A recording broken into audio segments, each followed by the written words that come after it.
Hi folks, I thought I would let you know what I've been doing with the sawmill that I built. I loaded a spruce log onto the table with the skid steer.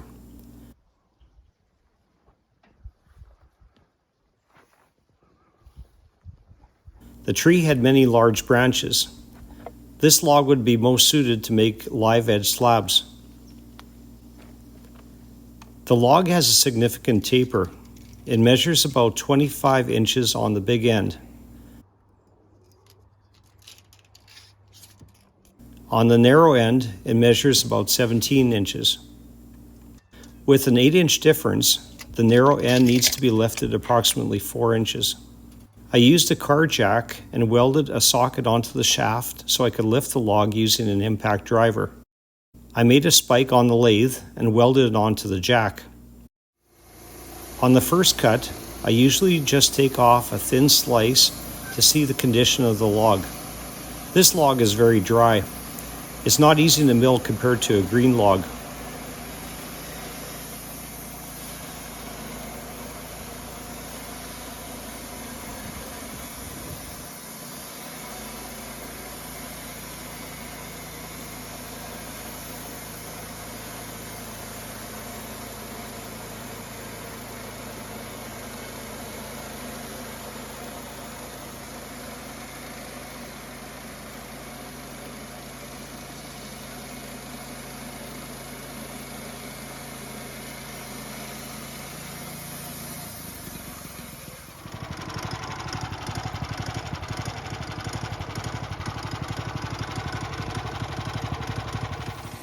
In the first couple cuts, I will mill 1-inch thick pieces.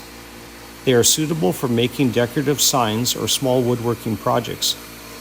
The goal is to make the log flat on one side so it can be flipped over to lay flat on the bed.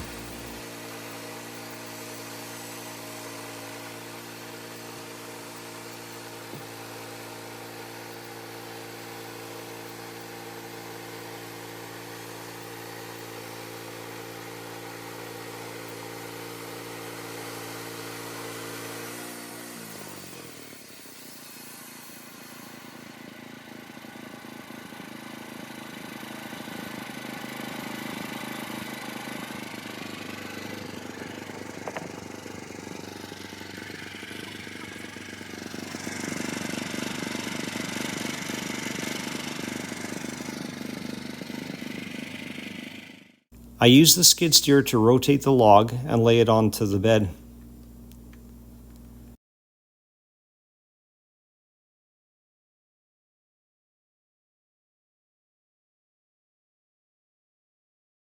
I have a couple ways to measure what slab thickness I want to cut.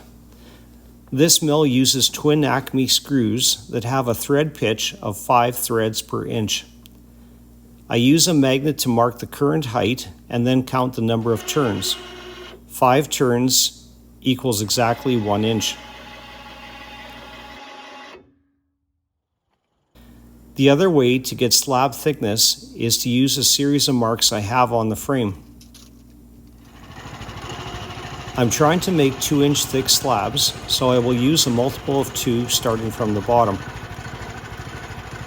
Once milled, I will cross-cut the log into 4 to 5 foot lengths and bring them into the drying area where we place stickers in between the stacked logs to allow them to dry.